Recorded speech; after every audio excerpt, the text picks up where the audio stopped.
so pretty, I feel pretty and witty and bright.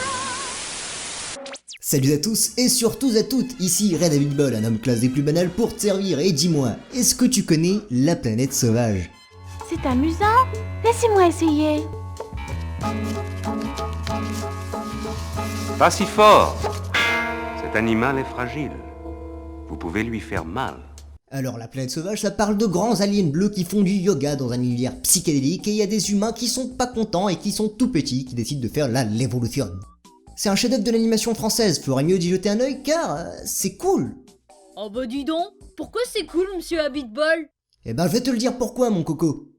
Le fond est peut-être pas le plus original, mais ça prend beaucoup à un concept appelé le pessimisme cosmique.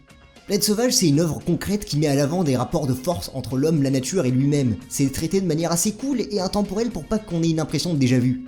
Et c'est fait par René Laloux, on l'a déjà vu, on a parlé de lui dans Les Maîtres du Temps. C'est un monsieur vachement chouette. Il est l'un des rares cinéastes d'animation en France à avoir travaillé avec des grands auteurs de la BD SF et d'autres artistes notables.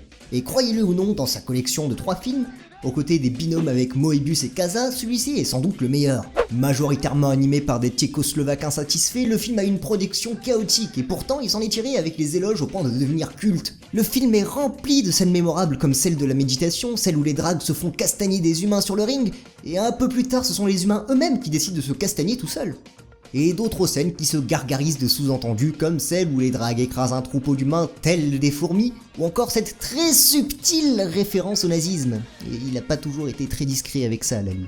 Ça utilise la technique du cut-out à bon escient, une technique d'animation pas trop conventionnelle et pas trop praticable qui existe depuis les débuts du médium. C'est une technique qui n'est quasi plus utilisée de nos jours car elle peut être facilement remplacée par la 3D ou le flash. Même si elle était majoritairement usée comme un outil et non comme une démarche artistique, ça donne vraiment à l'ensemble final un côté manufacturé qui met vraiment en valeur l'univers graphique de Topor qui est sans doute l'aspect le plus cool de la planète sauvage. C'est un style super malaisant, désorientant et oppressant, ça jouerait presque avec la vallée dérangeante ce coup de crayon. Ce style-là, avec la musique atmosphérique et psychédélique, fait vraiment de Planète Sauvage une expérience immersive unique qui te plonge directement dans une planète inconnue. En gros, c'est comme une pochette d'album de rock des années 70, mais animée. Bref, si tu veux mon avis, je dirais que c'est giga cool. Merci, monsieur Habitball, vous m'avez ouvert les yeux. De rien, la bise.